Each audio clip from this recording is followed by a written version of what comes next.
A big, warm, wide open welcome to you. Thank you so much for choosing to be here today. And a similar welcome to you, Kirsten. Thank you so much for saying yes to this gathering. It's an absolute blessing that we've all come together in this way today. So again, inviting you to look around the screens. Let's come into quiet together, acknowledging that we are here for holy purpose.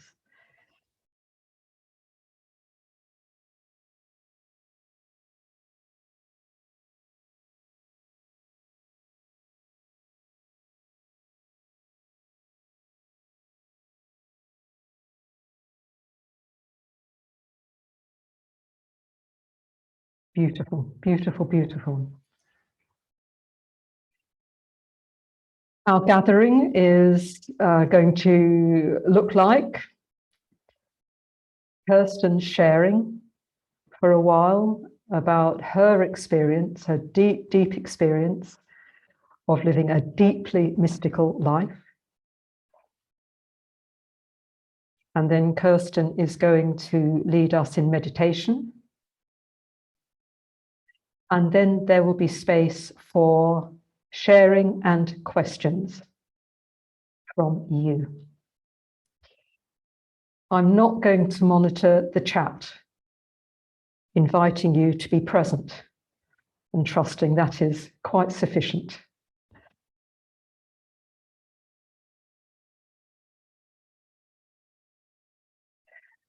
Okay, so Kirsten, I would love you to share, and it's a brief sharing, it's an essence of your experience.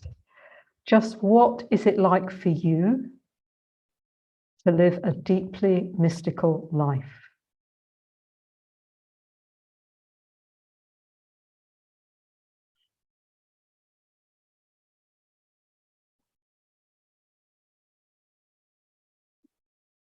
And if I can ask you to unmute yourself, Kirsten. Yes, that will help. Great.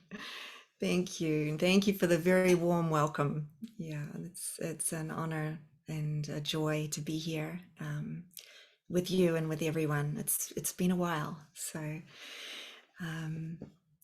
yeah. What is it like for me now living a deeply mystical life? I was praying this morning just about this session and the topic, this theme and this, what does this mean? And what was coming to me is the saying of how do you ask a goldfish who's swimming around in water to describe, what is it like to be a fish, in water? And it's like how to describe what it is. And I would say it's very simple. I think the journey has gone from one of seeking and a lot of dealing with the conflict and the ego, in the mind, and then just through forgiveness being the one goal and the willingness to just follow, listen and follow, pray, listen and follow the spirit. It just becomes so internal that the direction for listening, the direction for thinking, the direction for being is all coming from within. That's really what it is. It's about living a life in connection with God, which is, the kingdom of heaven is within, and the presence of God comes from within, and we come in contact with it from within, and then of course it radiates, and then God is in everything I see, and God is everywhere I go. because God is in my mind and God is coming with me because I'm one with God. So I think it's just been this process of relinquishing the goal for anything external and having this attraction to this drawer of what is within just becomes stronger and stronger to where that's what is in awareness, that's what's focused on and felt. Yeah, Mm. more consistency. I Yeah. would love to say all the time, but I continue to be humble on this journey. So Yeah. Oh, it's got such a gorgeous feel to it when you talk about your own experience. I'm wondering, the Course says that the body's eyes will still see differences, but the mind that's let itself be healed will no longer acknowledge them. So I'm wondering, as you go about your daily business and you see tables and chairs and mountains and bathrooms and whatever, do they seem to have merged into one? You're no longer acknowledging the difference apart from the practicality. Or does it still look like there's distinct objects in your vision, in your eyes' vision? yeah, it's definitely, as I look around the room, I see a cup, I see a microphone, a laptop. I can see, the different people in the screen, on Zoom. And so definitely seeing, the different images. I would say the difference is just the internal focus, really. The internal focus is the difference, that the inner listening and focus is with spirit. And so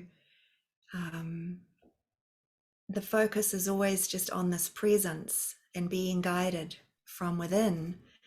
And the goal is this connection. And therefore, you just flow from the connection with what you seem to be doing. But at any time, you could happily drop the doing, because what you're doing is not anywhere near as important as where the guidance is coming from for the doing. So it's just the goal again. Whereas in the past, what I was doing was so important. It brought me happiness, or gave me a sense of pride and accomplishment. It reinforced my self-concept as being good, successful, getting things done, busy, being a helper, being a healer, just being the ego self. Whereas the difference now is that the form of things is the backdrop for this relationship with God. Yeah. And so it also just shifts the purpose of those relationships, and including with the people. There's not like trying to get something from a brother, or wanting to use a brother for something, to get something done, or that I need them to respond in a certain way. It's more, it's this relationship with God as the purpose, and then it's just the opportunity for forgiveness, or the opportunity to experience the truth of who my brother is, which just brings gratitude. Just brings this awareness of gratitude for what's happening. Do you feel, you obviously feel presence, the divine presence. Do you feel others as a presence too, a part of the presence that you are opening to and living within? Yes. Yeah. Do they feel different? I can sense love, or a call for love, Right. in a very distinct way. And I can often sense the call for love like I'll get a sense, I'll walk into the room, there's like a call for love is calling me into the room, you know, and I'll walk in the room and because I'm in spiritual community, you know, we're here at the monastery. And then if someone's struggling with something, then quite often they'll turn around and go, almost like, oh, you know, then there's an awareness of, oh, help is needed, you know, oh, thank you for showing up. So I'm aware of the call for love versus love. But yeah, absolutely. It's like, I feel that's the goal. And that is such a magnet to want to feel the presence in my brother in every encounter. Like that's what I want to feel. That's what I want us to connect in. And so, yeah, if there seems to be a block to that for a moment, or, but that's what I'm waiting for. Like that's what I'm, Yeah. and it's like any moment it's going to show up. Yeah, and it does, and inevitably. Yeah. So it still shows up, but you're very vigilant by the sound of it and very quick to let that block go. Yeah, yeah, Yeah. yeah, absolutely. Yeah, sometimes it's a call to explore like what's going on in the mind, like what's happening. And that's really what our calling is, you know, it's to come together and be transparent.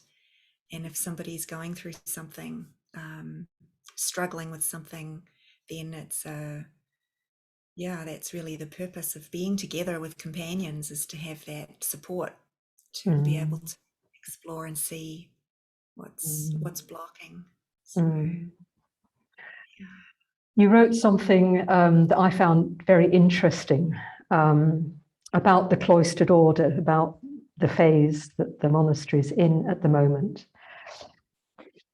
And it was about being called out of the world and into the heart of God. And I wonder if you could say something about putting that idea alongside the course teaching about being in the world but not of it. How do those two fit together for you? Right. Well, for me, the calling from Jesus has always been this direction of being called out of the world. And right from the very beginning, it's been this. And whenever I've really been struggling with anything, he has come in very clearly and said, I'm calling you out of the world. You just didn't realize what that meant before, you know, and now you're realizing, oh, it means this, you know, this is something else that you're letting go of. So with this direction, yeah, with the monastery and with just the depth that our community is called to, it's just about this relationship with God and awakening, and that's the focus, that's the primary focus, which of course for every Course in Miracles student, the peace of God is my one goal, you know, so it is for everyone. It's not just for a small number. It's really all of our calling is to know the peace of God and to live in the peace of God above all else. And so that's really the direction for our mind. And as Jesus teaches, it's not that we're in the world, it's actually that the world is in our mind. And he teaches this is a world of ideas, this is a world of thoughts. And so as we heal our mind of the ego, you know, and of this core belief in separation, then the healing in the mind then is reflected and seen, you know, and the world, our perception of the world changes, because it's all internal, it's all mind, it's all thought. So my experience of being in the world is more of a reference point to when I'm identified with spirit or right-mindedness, then it's very light, it's very bright, it's very clear. I'm listening to the spirit. I'm guided by spirit. There's no fear. There's a sense of peace. Whereas if there's a thought or perception that I personally am in the world, it's almost like a drop into I am in the world dealing with the world, as opposed to bring the illusions to the truth, bring what I'm identified with in the world to the spirit. And then from there, when you're speaking or guided to any action, it's coming from the spirit, not from reacting as if you're in this world dealing with it. So yeah, I think that one of the, like, since 2000 years ago, Jesus would say, I'm not of this world, and I'm calling you to a spiritual kingdom, and the spiritual reality is the kingdom of heaven, and it's within. It's really not out there in the world, and I'm calling you out of this external perception, to shift to coming within. And yet he would, like with the original apostles, he seemed to send them out into the world and say, take my message, and shine this light and share this message with your brothers. They need to hear it. And of course, we have that experience of holding a gathering. It's an opportunity to extend and share the truth. And the path for me has involved, years and years and years of traveling and teaching and sharing. So it looks like I'm going out in the world, but I think the whole lesson and the whole learning is that I'm not. Like Jesus says, the Son of God is not a traveler through outer worlds. Yeah. The Son of God is the dreamer of the world of dreams. And so Jesus is always keeps bringing it back to, it's really all mind. It's all mind. And that's been my experience more and more, to ending up having just some fun kind of transcendent experiences. When you're on a road trip and you're in the car and you're driving 60 miles an hour and the scenery is just flying by you, and you're like, am I really moving?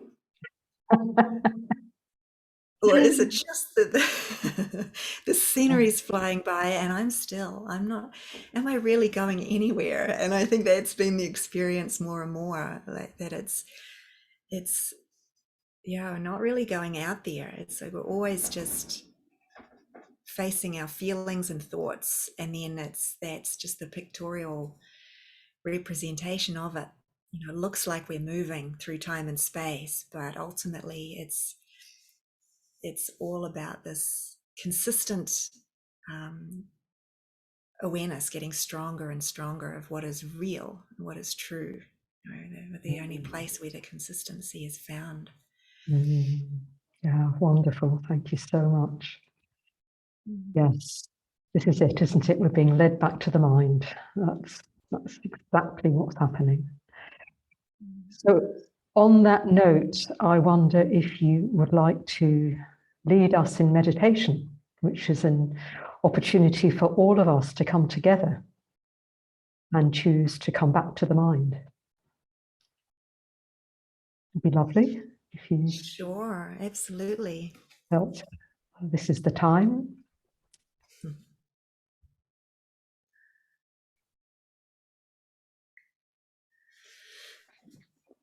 Okay.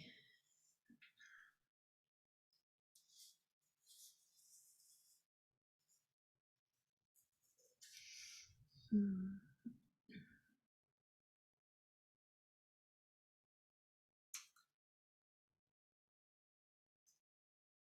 So I was drawn to reading and using this lesson from the course, lesson 47, which is God is the strength in which I trust, as our meditation.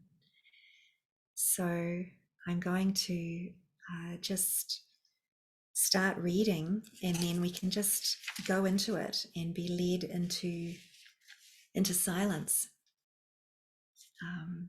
And then I have a meditation bell, which will ding at the end of our silent time together. Okay, so just sit so you're comfortable. Close your eyes if you would like to.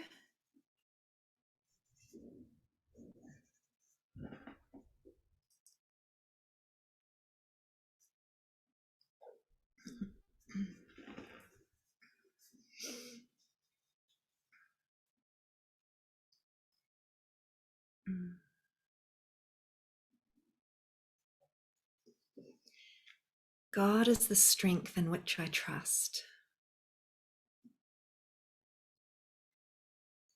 If you are trusting in your own strength, you have every reason to be apprehensive, anxious, and fearful. What can you predict or control? What is there in you that can be counted on? What would give you the ability to be aware of all the facets of any problem and to resolve them in such a way that only good can come of it?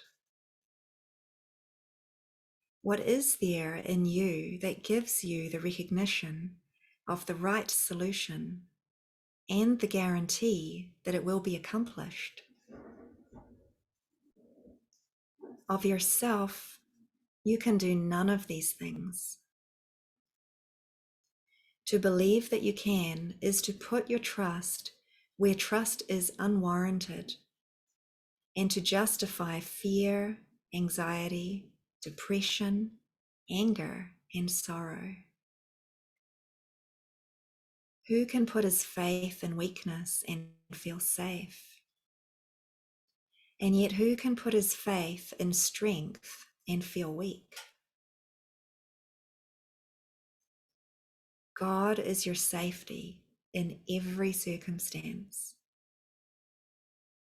His voice speaks for him in all situations and in every aspect of all situations, telling you exactly what to do to call upon his strength and his protection. There are no exceptions because God has no exceptions. And the voice which speaks for him thinks as he does. Today we will try to reach past your own weakness to the source of real strength.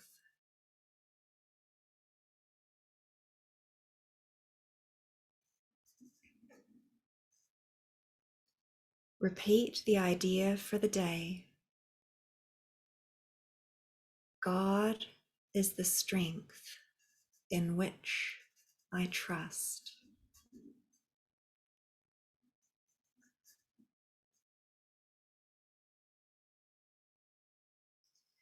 And now spend a minute or two searching for situations in your life which you have invested with fear,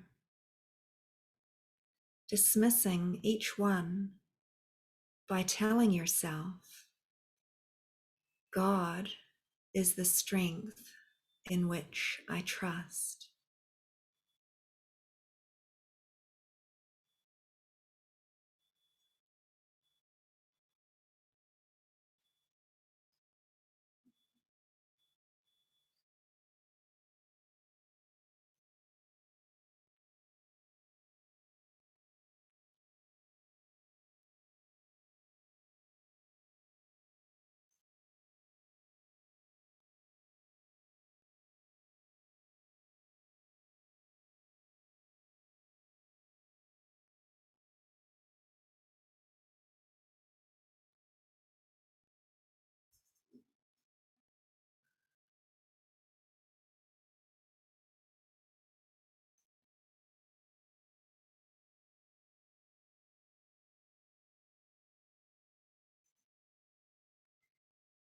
Now try to slip past all concerns related to your own sense of inadequacy. It is obvious that any situation that causes you concern is associated with feelings of inadequacy. For otherwise, you would believe that you could deal with the situation successfully. It is not by trusting yourself that you will gain confidence, but the strength of God in you is successful in all things. The recognition of your own frailty is a necessary step in the correction of your errors, but it is hardly a sufficient one in giving you the confidence which you need and to which you are entitled. You must also gain an awareness that confidence in your real strength is fully justified in every respect and in all circumstances.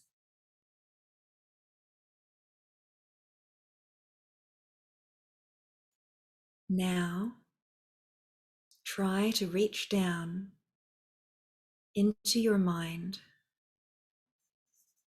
to a place of real safety.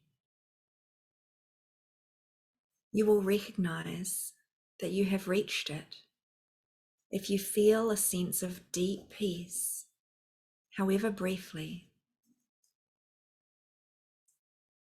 Let go all the trivial things that churn and bubble on the surface of your mind and reach down and below them to the kingdom of heaven. There is a place in you where there is perfect peace. There is a place in you where nothing is impossible. There is a place in you where the strength of God abides.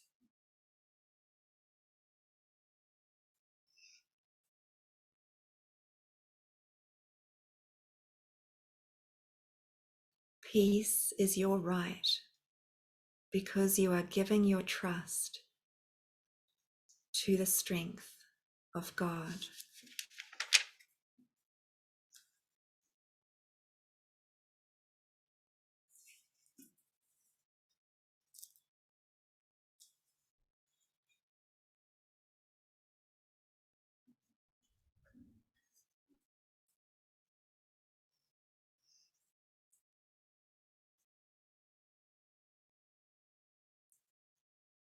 God is the strength in which I trust.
Very gently,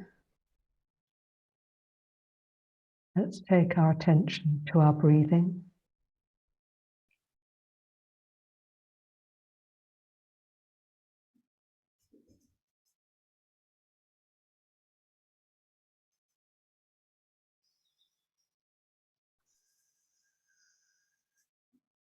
And slowly, slowly open our eyes again.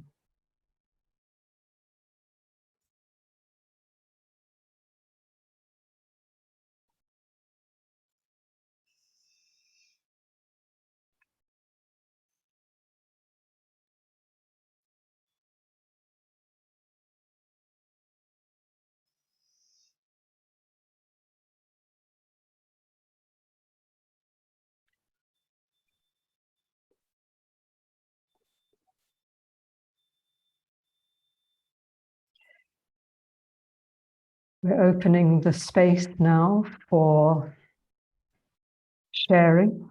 You might like to share something of your experience of that meditation or being here.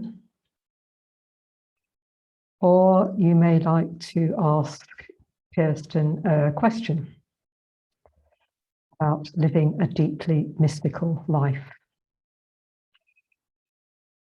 So if you have something to say, could you go to the reactions button at the bottom of the screen? And there is a raised hand function. And if you can use that, then I will invite people to unmute themselves and to address their comments to all of us, but specifically to Kirsten. Christoph, thank you very much for leading the way.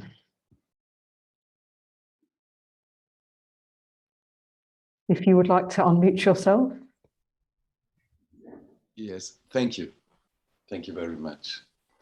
I would like to address Kirsten with my question. Is that fine? Absolutely. Yes.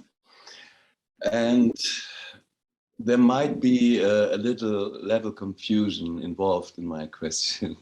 I think so. It feels like that. But last week, and it was actually concerning the topic Kirsten was mentioning about using brothers and sisters.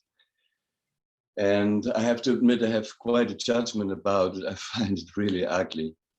I know what Jesus is proposing us concerning judgments, but I really don't like the idea. And so during the last week, I was wondering, reminding David saying again and again, there's only one of us.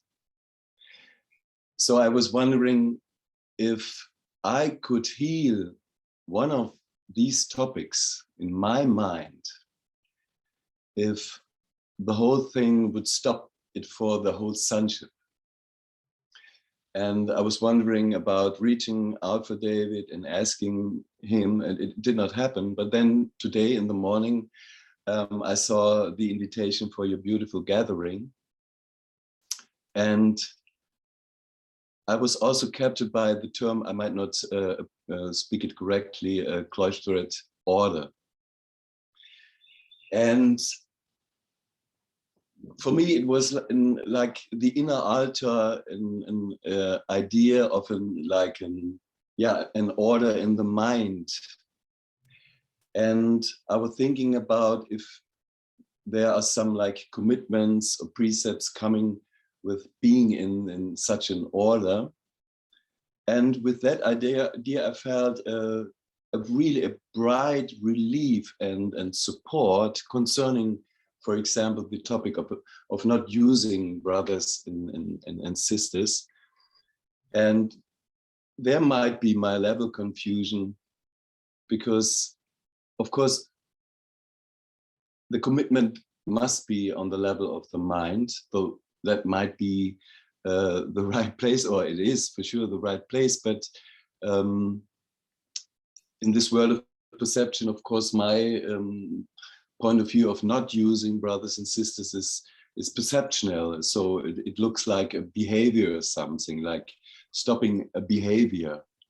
So my question is like, is there something like, is your order, Kirsten, something like a Zoom order or an order of idea? Is there some possibility of entering it, living in Austria and being in the world? But I think I could totally get and see your answer concerning your question. Okay, Christoph, thank you. I think perhaps that's enough to offer Kirsten. Let's see what comes back. Yeah. Thank you. Thank you.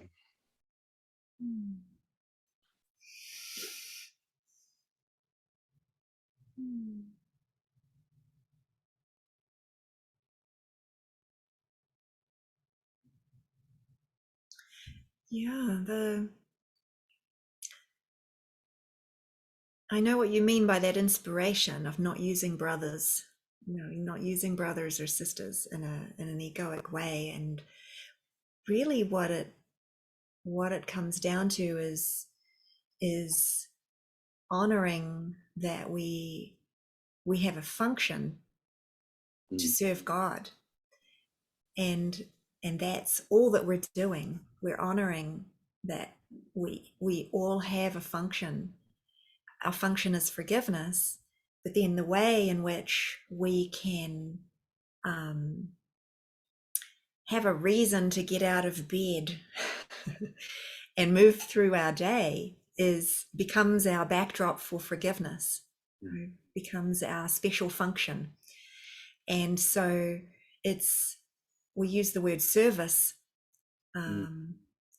as the means for listening to spirit, following spirit, being guided, being in service together, being in our function together. And then that is something that all of us have a calling to, because we all want to deepen in our relationship with spirit. We all want to be guided, and we all want to serve something higher than our personal self. That's where we find our mind being lifted up. It's about serving a higher purpose than just what I think my best interests are, because we've all gone through that lesson of realizing we don't know. So yeah, it's very much a deepening into that, and for me and for others, it's just guided steps that, like, to pray and say, I want to serve, and I want to serve more, and I want to give more of my life to you. Like, that's just what seems to grow the more we experience the miracles, and the more we experience the true benefits of service and giving our mind over to it more and more. And then it's just really guided by the Spirit as to who we're to be with and where we're to be. So it really is, like you're saying, it's in the mind. Like, our purpose is in our mind. It's our purpose of forgiveness, and our function and our purpose are the same. And then it's really up to the Spirit to guide the form of things. Yeah. And so there's just an open invitation always to join and discover what that can be. Yeah. From the early days of studying the course for myself, I got the phrase, help me help you, to Jesus. Help me help you. And I must have said it a million zillion times. It was just going and going in my mind. And then from the beautiful lesson, open the temple doors, let them come from near and far. So help me help you, open the temple doors again and again and again. And I had no idea that it would land me up doing what I'm doing, but it happened one step at a time. So, okay, beautiful. Thank you both so much. Let's just have a moment's pause.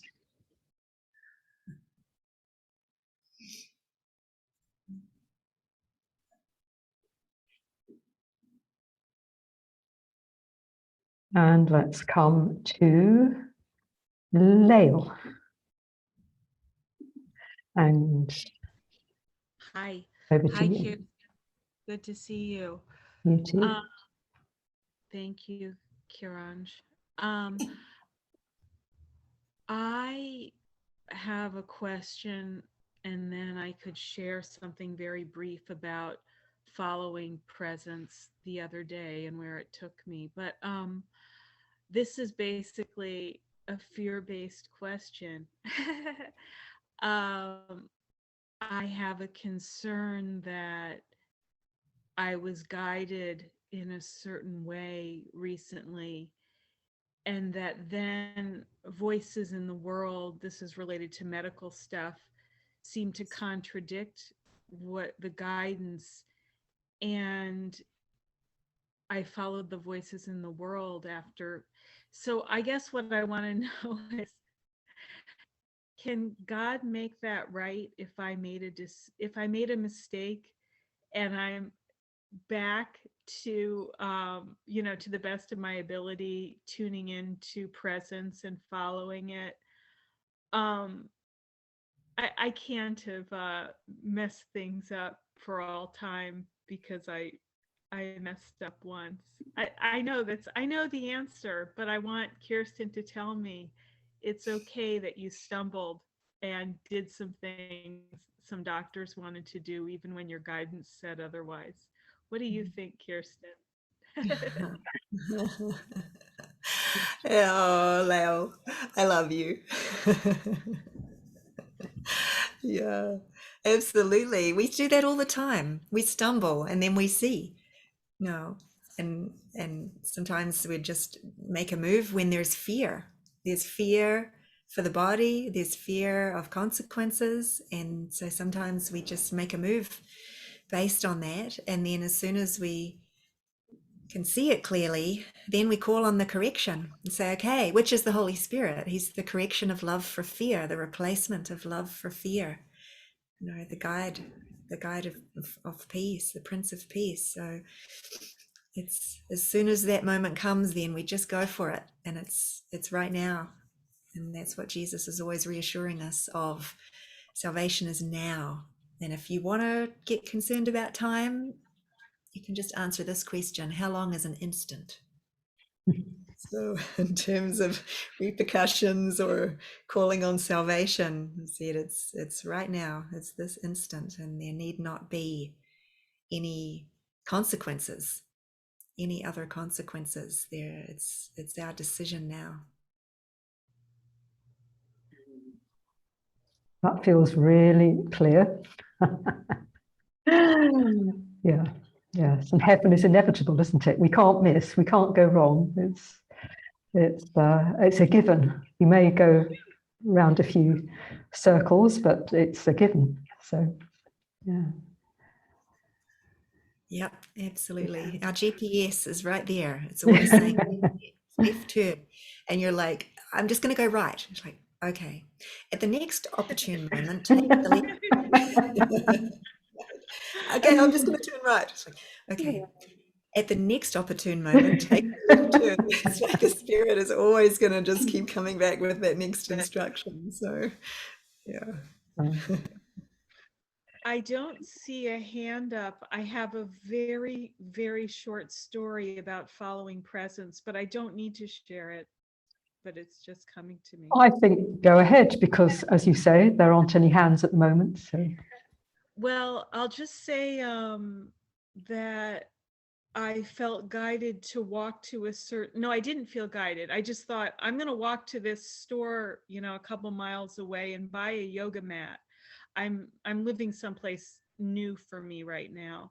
And when I went outside, it was just in me to go in a totally different direction. And I thought, I guess that's where the yoga mat is. Okay, it'll probably be less expensive. So I walked in that direction, and I happened upon, in the most unlikely of place, I'm in Los Angeles without a car, which is a very odd thing, if anybody knows. I happened upon a place where there are 4 comedy open mics a week, walking distance from where I'm staying right now. And comedy is, it seems like it's of the world. I'm not being called to be cloistered right now. It's just a miracle that that's walking distance from me, and I never would have known it. And it's community and laughter and creativity. And maybe I'm not even supposed to do yoga, but I just thought yoga means being how you're yoked to God, and Jesus said, my yoke is light, or something like that. So I guess his joke is light as well. I just wanted to share that because I often don't think I can hear the presence, but in low stakes situations, when I'm not asking out of fear, it's just like, go that way. So thank you. Beautiful, really beautiful. Thank you very much, Liam. Okay, let's have another pause. Noticing what's going on in our minds. Any resistance? Any insight?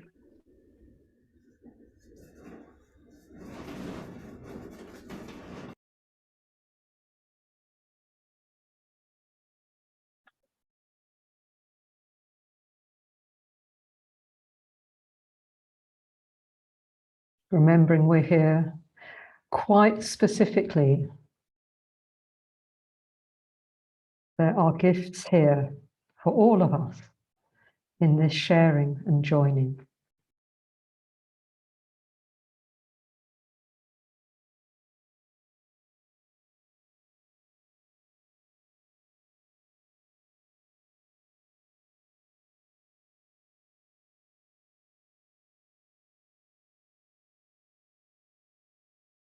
Okay, Laura, see your hand up. Hello. Hello. I was hesitant to raise my hand because I'm not completely clear on the question, but it seems somewhat related to Lael's question about, and what Kirsten said originally about more of an internal focus. And I can sense that happening with me more and more, that there's more of an internal focus, and that what I end up doing is coming from that, where I feel kind of a hang up is particularly with what I consider bodily concerns. And there are a variety of them at any given point in time, where I feel like I'm responding or reacting to that bodily concern, to something external, as opposed to really feeling,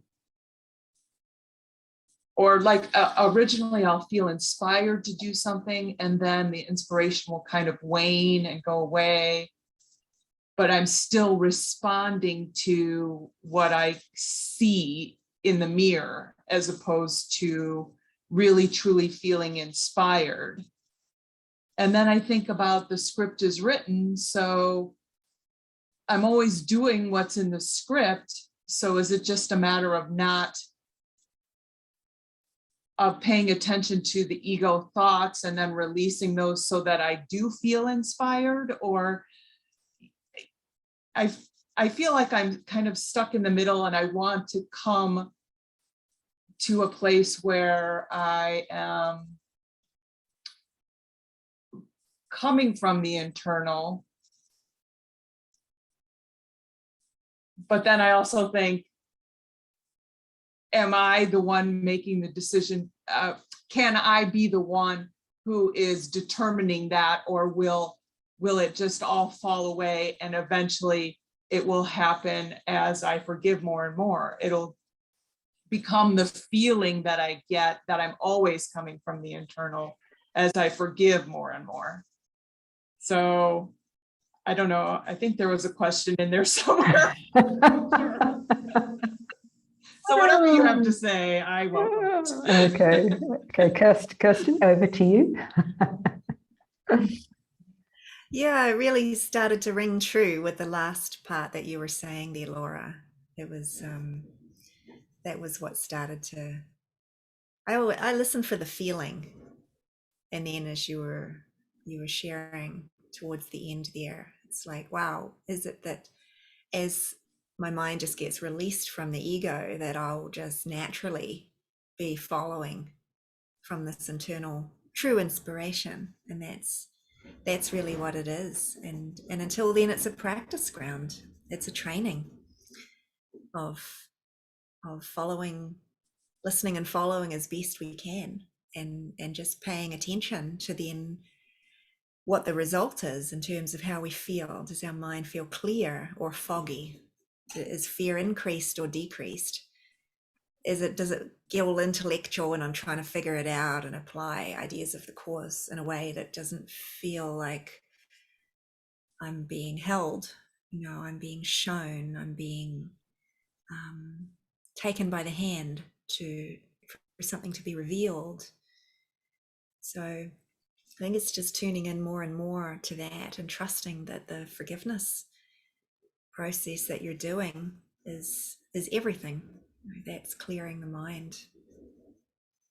Even if trying to get it and trying to get it right, or there's so much judgment that needs to be released and laid aside. And so getting caught up in the judgment, often that can then just be the mind itself is getting caught, judging and then being concerned about the judgment. And so in those moments, it's just always so simple to come back to how do I feel? And even this question, does this question feel like it's really coming from my heart or coming from a concern of, just wanting to know I'm on track? And when there's any, if it's coming from just a subtle anxiety or concern, just noticing that and going, here, I'll give this to you. Let me give this to you. And then that comes back to, what resonates, which is, if I just forgive, is that enough? Will that take me all the way home? Yeah, thank you. Yeah.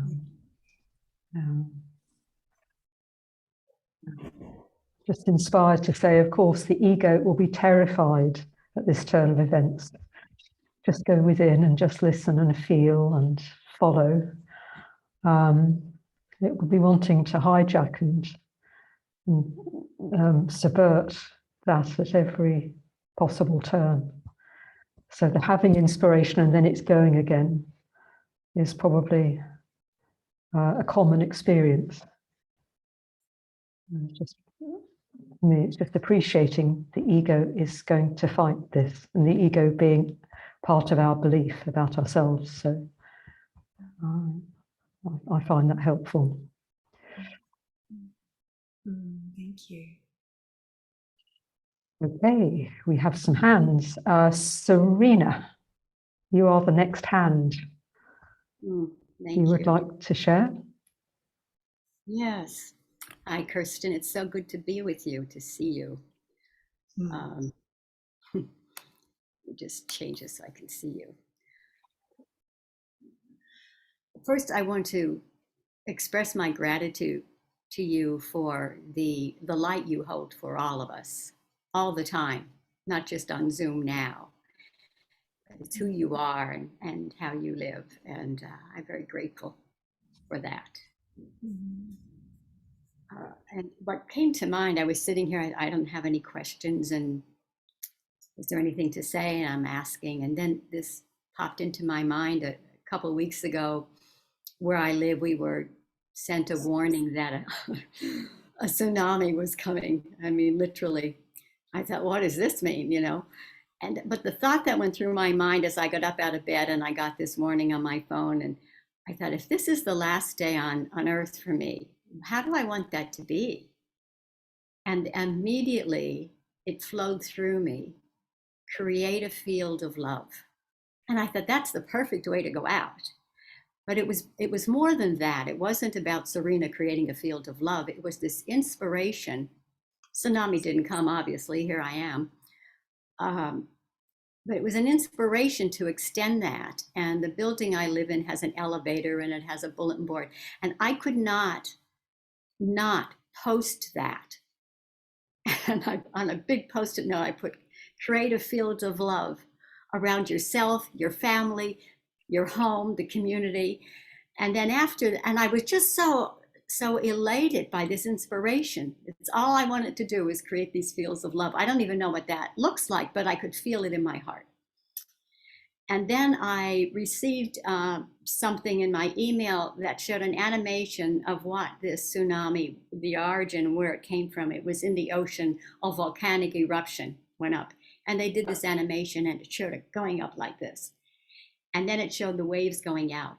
And I knew that's what a field of love looks like. We just do this and it goes out and it goes out and it keeps on going. And that's my gratitude, Kirsten. Thank you. Oh, Serena, that's beautiful. Thank you. Yeah. I Yeah. so love you. Yeah. Thank you, Serena. Okay, Dave, you're the next hand. Hi there. Hi there. Get myself closer to you. Okay, question for Kirsten. My question is kind of a two-part question, and sometimes I wonder whether my actions or words are coming from a place of love or fear.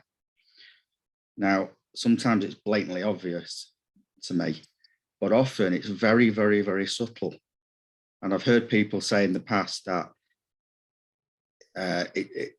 checking with how you feel, if you feel peaceful, it's more than likely coming from a place of love.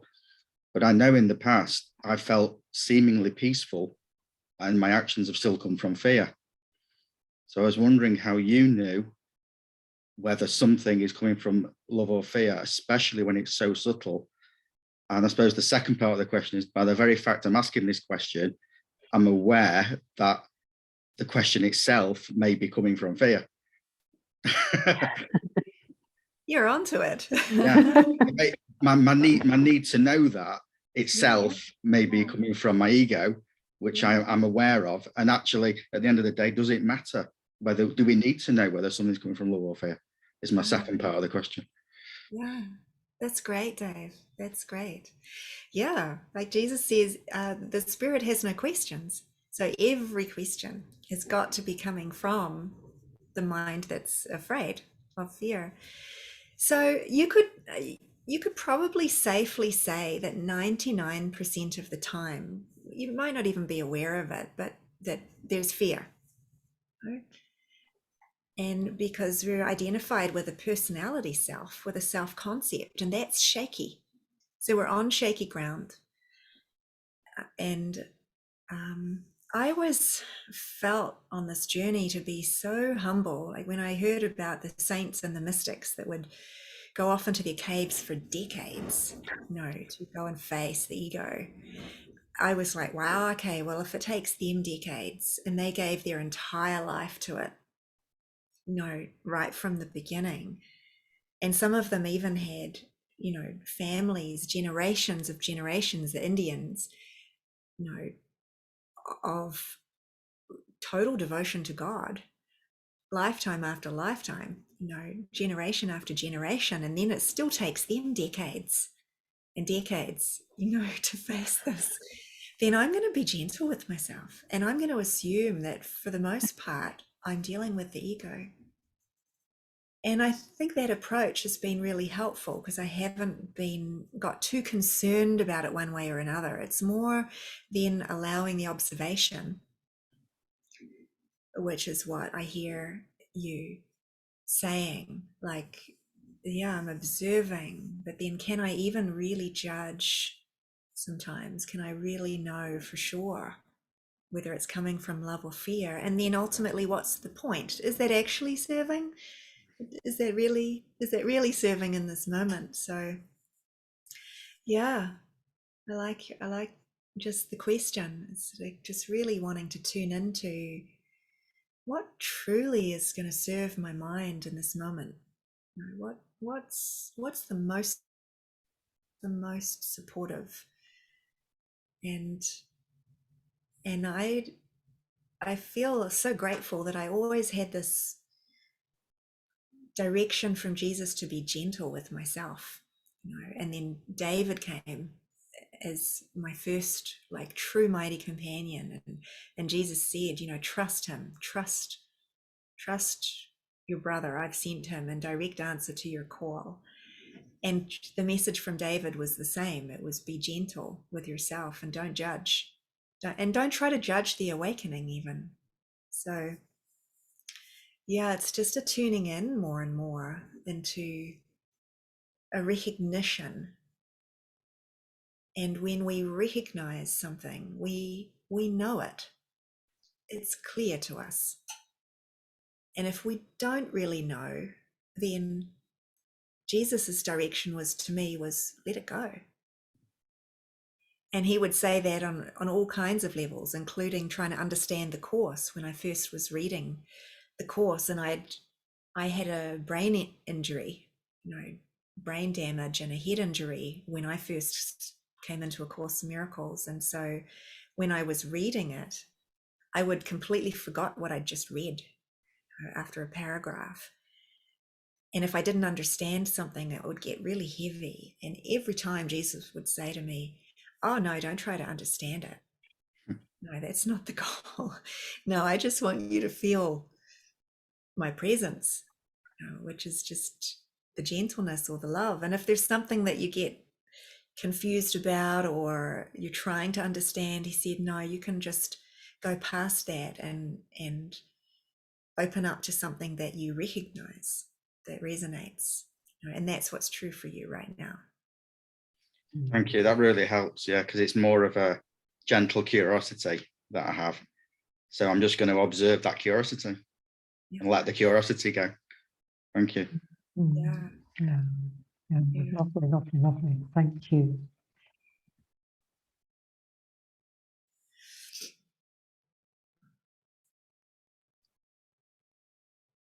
Veronique, would you like to share? Yes, thank you. Thank you, Kirian, and thank you, Kirsten, for this beautiful meditation. It was really what I needed. Before the gathering, I had a big upset, and I called a friend. She's also in the meeting. And it is about work. I started a new job a month ago, and I set my goal to be in peace and to extend love. And now I'm questioning, it's a very lonely job, and I feel separate. And I also have another wish of going to El Cielo or going to Utah to really have a mystical period for myself. And I'm curious or doubting if that's my ego or really my function. Like, how do I know what my function is?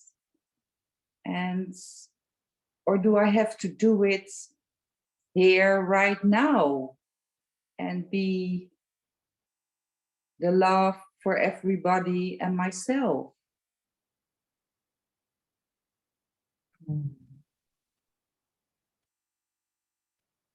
Okay.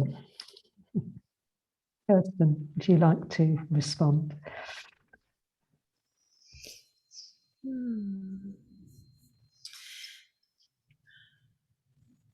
Well, I think one of the greatest gifts from the Course and from this path that we have with developing this relationship with the Holy Spirit is that we are learning to make decisions with him. And at one point I realized the biggest fear I had was that I could make a mistake, which really is just that I could make a decision alone. And so that then became the prayer, like, how can I continue? How can I keep inviting the support so that I'm not making decisions alone? So, and that's where then the mighty companions show up, and having a friend to join with, to share the concerns, share the doubts with, and have those clear away so that you can really settle, feel very settled. Whether you're to stay where you are and practice forgiveness where you are, because that's exactly where you're meant to be, or whether there is a prompt coming with a guidance to go somewhere where it's where the purpose really surrounds you with everyone else who's just very joined in this one focus together. So I think you can really relax into knowing that you can't miss the opportunity. Like, if you're meant to go somewhere, you'll get the prompt, you'll reach out, you'll communicate, you'll find yourself filling in an application form going, oh wow, this feels so right, this feels so right, this is the direction. Or you won't. So and then even when it comes to the decision of whether you're to go somewhere or not, you won't be making that decision alone. A lot of prayer, will be going into it with you. And I just love how obvious things become really obvious. Like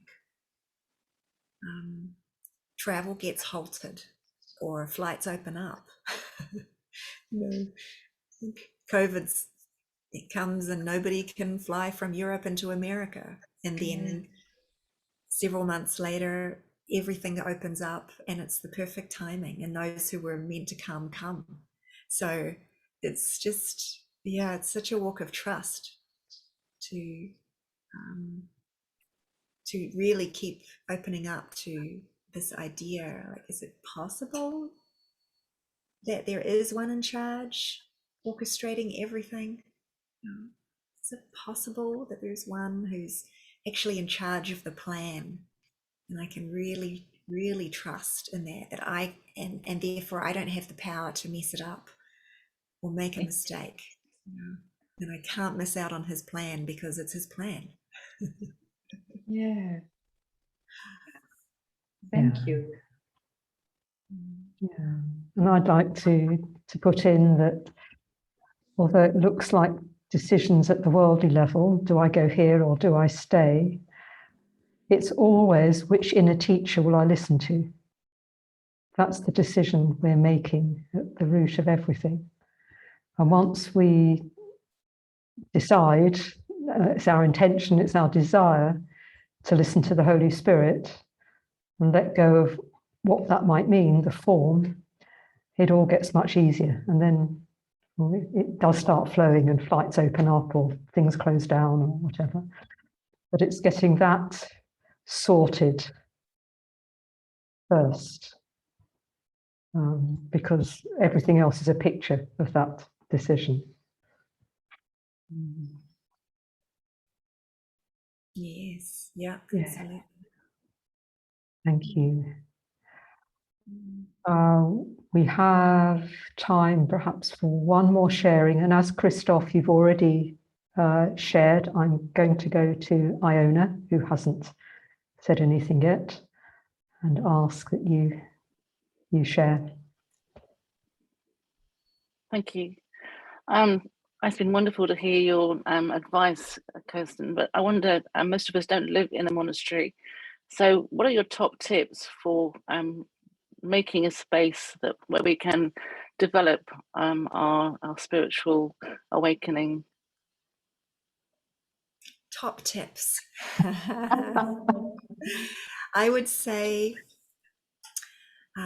get up when you wake up, because quite often we'll just go, oh, I'm not quite ready to face the day yet, or it's too early, or no, something disturbed me out of my sleep and I prefer to sleep than wake up. So I would say get up when you wake up and trust that this is the moment to give your mind to God, and then make that first time such a priority above all else that you're going to just give your mind over to the Holy Spirit to guide as soon as possible, and have your mind be filled with truth, as soon as possible, however that best resonates with you. If it's listening to a beautiful song, it's just opening the course immediately, or listening to a reading of the course, or just sitting there saying, good morning, Holy Spirit, and starting a conversation, clearing the mind. So that, I would say, would be my number one top tip. And then ending the day in a very similar way, giving the day over to the Holy Spirit, giving it back over to God, so that there isn't a feeling of unfinished business. It's like really being very conscious about what is left in mind, what feels incomplete, any grievances, anything that feels stuck, that I can bring into conscious awareness now and pray to give over and ask for help with.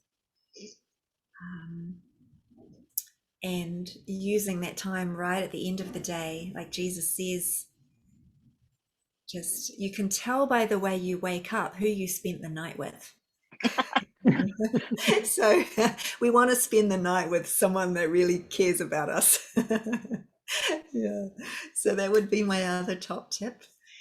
And then, yeah, just throughout the day, the lessons, Jesus just lays it all out, 365 days of the year, like of giving really clear instructions of how to apply the lesson, or how to redirect our mind to the Holy Spirit. So it's just being with the lessons, or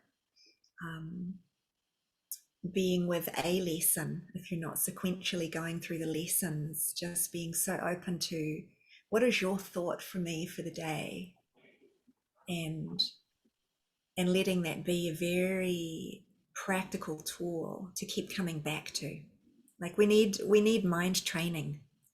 Our mind is so used to wandering and so afraid of love. It's always diverting off into distractions and thinking about the past or worrying about the future, and so it needs a lot of training to keep coming back. And so just having one central thought or a lesson is very, very helpful to just keep training to coming back, and having an alternative to where else my mind was going to be going. Great, thank you. Yeah, I love that, having an alternative to where my mind was going.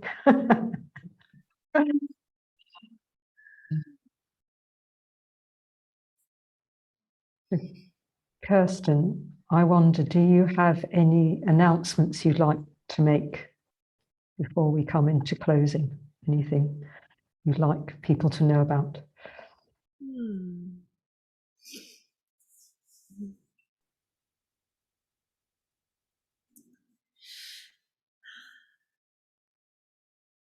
It's funny, Jesus has a sense of humor. The first announcement is that we're all doing great.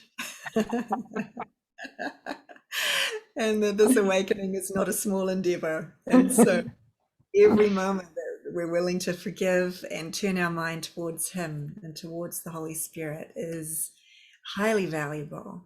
And so, yeah, it's just a celebration of that I'm feeling.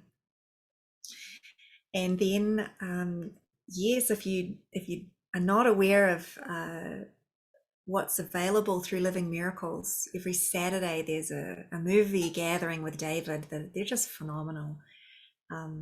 absolutely amazing, just transcendent experiences and interactive as well. An opportunity to have a expression session sharing with a group who've been watching the movie together. And also every month there's an online retreat, and the one coming up, it's the first full weekend of each month. So next weekend in February is on holy relationship. And so it's just a deep dive into this topic that's so relevant for us all. You know, our path with the Course is one of relationships. It's not isolation and meditation this lifetime. Maybe some of us have taken that route other times, but yeah, it's Jesus says, no, it's to save time. The use of relationships are what are going to be given to us in this lifetime for this path, because that's what brings up, you know, our greatest healing. So that's the topic for this coming online retreat. So if you'd like to join in, simplest way is go to livingmiracles.org and you can find the events page there. So. Thank you. Thank you. Thank you. And I'd like to mention, if anybody, I run a full program of events. If anybody's interested in finding out about them, easiest way is to go to kironJ.com or email me, as you have my email from the link. I'll be very happy to share with you about what's going on. So I would like to say huge thank you to you, Kirsten. It's been very powerful to be with you, to feel your presence, to receive your wisdom, to be the focus for all of us to come together. It's been lovely, lovely. So I want. Thank you for the invitation, kironJ. Just very grateful. Yeah, I feel the same. So shall we close with how we began, coming into quiet together, looking around the screens, gratitude to our brothers.